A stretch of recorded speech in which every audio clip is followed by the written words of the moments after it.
One of the things that we found on our property was this stack of locally milled wood. Actually, I think it's wood from the property.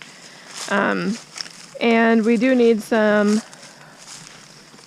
over-counter open shelving, and so we are planning on picking out some of these to see if they can be utilized for the kitchen. So let's see what we find.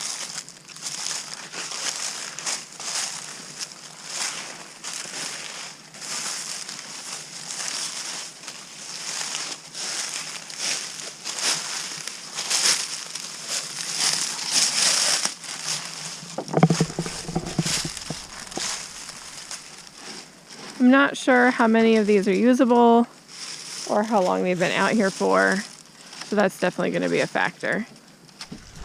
Okay, well, we've decided on these two for now. Really nice, gorgeous color. I think it's going to complement the kitchen really well. They're a little bit misshapen, but we're not going to need the whole thing, and we'll be able to sand them up and get them looking good in no time. We'll actually see how long this project takes. I'm not convinced it's going to be as quick as we think.